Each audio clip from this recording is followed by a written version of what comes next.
साथियों नमस्कार। आज के इस वीडियो में हम वायु प्रदूषण के कारण पर चर्चा करेंगे।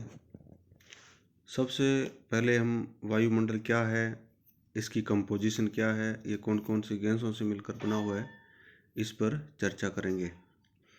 वायुमंडल एक गैसीय आवरण है जो पृथ्वी को चारों तरफ से घेरे हुए हैं और इसमें विभिन्न गैसों का यांत्रिक मिश्रण है।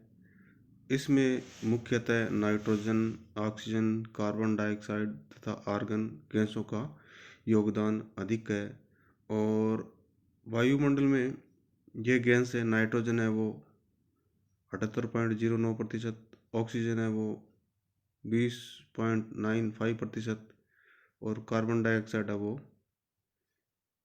0.03% तथा आर्गन है वो 0.93% है। इसके अलावा अन्य गैसें भी हैं जैसे neon, krypton, helium, hydrogen, जेनान, ozone आदि गैसें भी वायुमंडल में मौजूद हैं। जीवमंडल में वायु का मानव, जीव जंतुओं तथा वनस्पति समुदाय के लिए बहुत अधिक महत्व है। मानव जीवन तो बिना वायु के असंभव है, क्योंकि आहार के बिना मनुष्य कुछ दिनों तक जिंदा रह सकता है, परंतु वायु के बिना कुछ मिनट तक भी जीवित नहीं रह सकता। इसी तरह पेड़ पौधे हैं वो नाइट्रोजन और कार्बन डाइऑक्साइड के सहयोग से प्रकाश संश्लेषण द्वारा अपना भोजन बनाते हैं। वायु प्राकृतिक तथा मानवीय कारणों से प्रदूषित होती है, लेकिन मानवीय कारण वायु प्रदूषण के लिए बड़ी प्रभावी भूमिका निभाते हैं। प्राकृतिक वायु प्रदूषण वायुमंडल की होम्योस्टैटिक क्रियाविधि द्वारा संतुलित हो जाते हैं, परंतु मानवीय प्रदूषक इस प्रक्रिया की सीमा से अधिक होते हैं। अतः वायु प्रदूषण के प्रमुख प्रदूषक वायु जनित स्रोत ही है। यहाँ कहने का भावार्थ ये हुआ कि जो प्राकृतिक कारणों से वायु प्रदूषित होती है, जैसे ज्वालामुखी के उद्गार के समय धूल, विभिन्न गैसें या पौधों के पुष्प के परागकण या समुद्री किनारे साल्ट स्प्रे आदि, तो ये जो प्रदूषक हैं इनको वायुमंडल अपनी होम्योस्टैटिक प्रक्रिया द्वारा आत्मसात कर लेता है और वायु पुनः संतुलित और स्वच्छ हो जाती है। परंतु मानवीय प्रदूषण से जो धुआं और प्रदूषक वायुमंडल में मिलते हैं वो वायुमंडल की होम्योस्टैटिक प्रक्रिया द्वारा संतुलित नहीं होते और वायु वो प्रदूषित हो जाती है।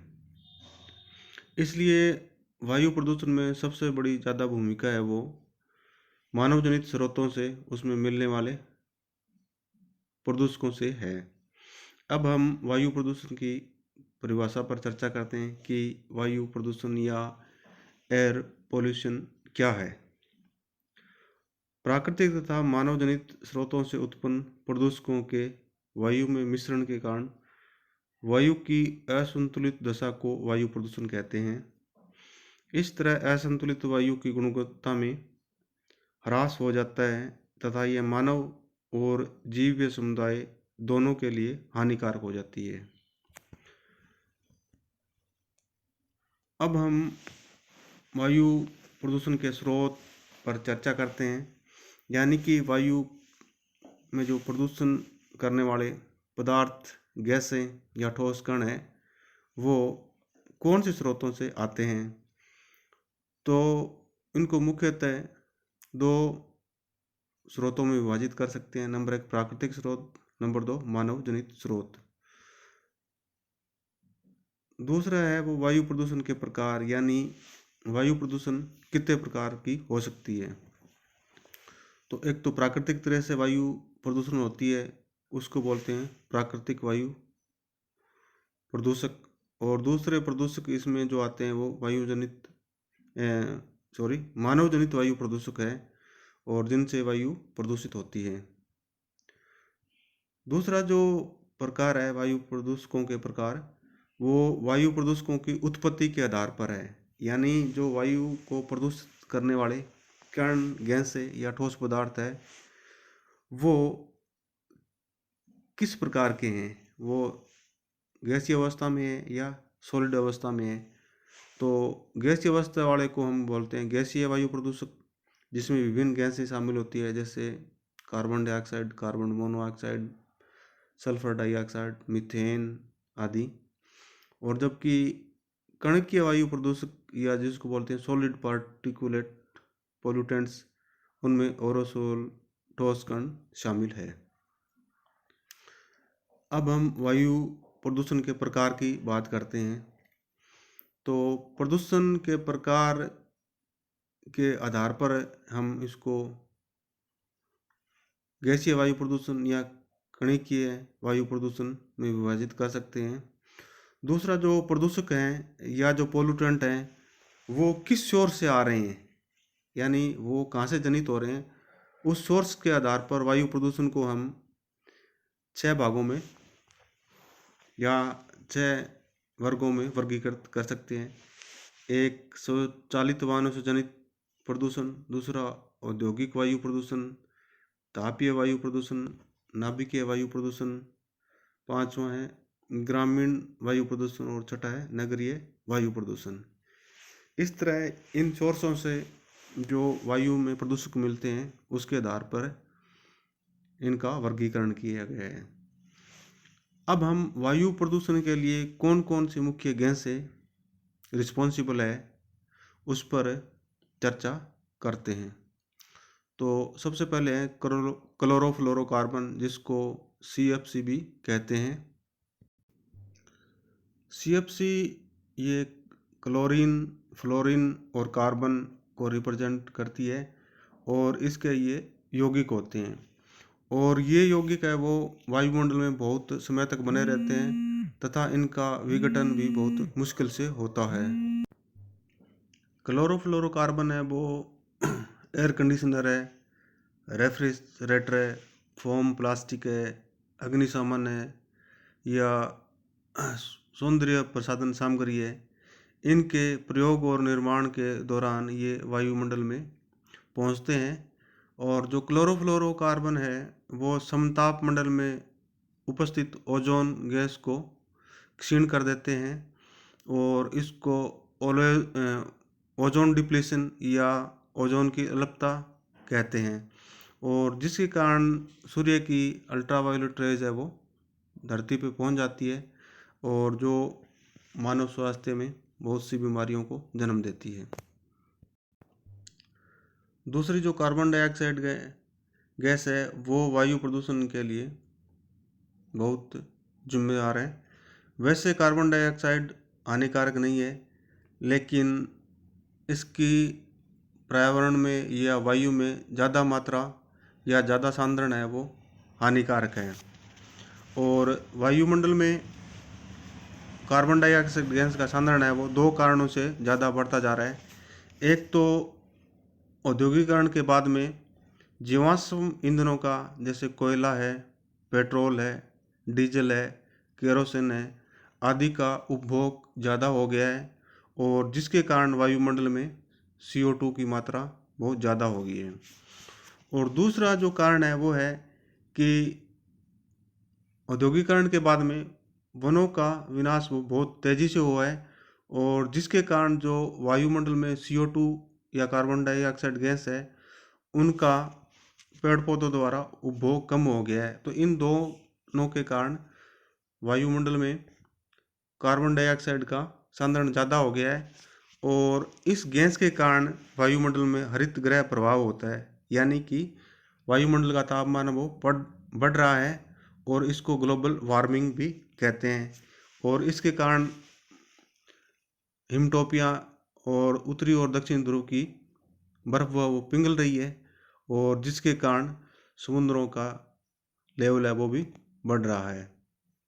और ये जो कार्बन डाइऑक्साइड गैस है इसका जो सांद्रण है हम पीपीएम में मापते हैं। पीपीएम का अर्थ हुआ पार्टिकल पर मिलियन, और ये औद्योगिक क्रांति के समय CO2 की वायुमंडल में जो सांद्रण था वो 280 से 290 ppm था, और जो 2020 में बढ़कर 368 ppm हो गया। इस तरह इसमें इस दौरान 31% की वृद्धि हुई है, और इसका जो मुख्य कारण वही हो गया औद्योगिकरण और नगरीकरण के फलस्वरूप CO2 की मात्रा वो इन्वायरमेंट में या वायुमंडल में बढ़ रही है, और वो ग्रीन हाउस इफेक्ट को बढ़ा रही है, और जिसके कारण क्या कि ग्लोबल वार्मिंग या पृथ्वी के तापमान की बढ़ने की घटना हो रही है। उसके बाद में जो मुख्य गैस है वायु प्रदूषण के लिए वो है carbon monoxide. Carbon monoxide gas है वो भी जीवाश्म ईंधन है, जैसे कोयला, खनिज तेल, लकड़ी के जलने से निकलती है, और ये गैस है वो मनुष्य में सांस की तकलीफें पैदा करती है, और कई बार इसके ज़्यादा प्रभाव से मनुष्य की दम घुटने से मौत भी हो जाती है। मीथेन गैस भी वायुमंडल प्रदूषण के लिए रिस्पॉन्सिबल है, और ये गैसें दलदली क्षेत्रों में जैसे धान की खेती के समय या तर भूमियों में या बायोगैस या जीवाश्म ईंधनों के जलने के दौरान निकलती है, और ये समताप मंडल में जो ओजोन गैस है वहाँ तक भी कई बार ये पहुँच जाती है, और ये वायुमंडल में जो ग्रीन हाउस इफेक्ट है या हरित गृह प्रभाव है उसको भी ये बढ़ा रही है। कार्बन डाइऑक्साइड के बाद में SO2 गैस या सल्फर डाइऑक्साइड गैस है वो वायु प्रदूषण के लिए बहुत महत्वपूर्ण कारक है, और ये भी जीवाश्म ईंधन जैसे कोयला है, पेट्रोल, डीजल आदि के निकलने वाले धुओं से वायुमंडल में मिलती है। और इसके अलावा ये जैसे रासायनिक अभिक्रियाओं में भी SO2 गैस वायुमंडल में औद्योगिक क्षेत्रों से प्रवेश करती है, और इस गैस के कारण पर्यावरण पर जो प्रभाव पड़ता है इससे कई बार अम्लीय वर्षा हो जाती है, और इस अम्लीय वर्षा में जो जल होता है उसका pH का मान है वो 2.5 तक भी हो जाता है, और pH का जो तटस्थ मान है वो 7 होता है, और 7 से अधिक होने पर पानी वो क्षारीय होता है, और 7 से कम होने पर वो अम्लीय होता है। तो अम्लीय बरसात है वो पेड़ पौधों और मनुष्य और विशेष करके जलीय जीव जंतुओं के लिए बहुत हानिकारक होती है, और उनकी कई बार मृत्यु भी हो जाती है।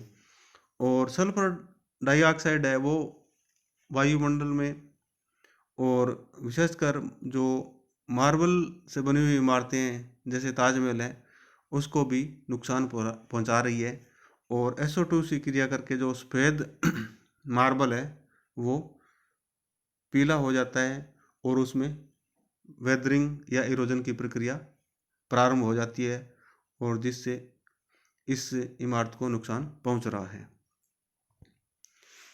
इसके अलावा जो वायु प्रदूषण के अन्य रिस्पॉन्सिबल गैसेज हैं उसमें नाइट्रोजन के ऑक्साइड जैसे नाइट्रिक ऑक्साइड है, नाइट्रोजन डाइऑक्साइड है, या तापीय वायु प्रदूषण है, कणिकीय वायु प्रदूषण है, या घरेलू वायु प्रदूषण भी वायु को प्रदूषित करता है। आशा करते हैं ये वीडियो आपके लिए लाभकारी होगा, और इस वीडियो को अधिक से अधिक शेयर करें ताकि दूसरे छात्र भी लाभान्वित हो सकें। धन्यवाद।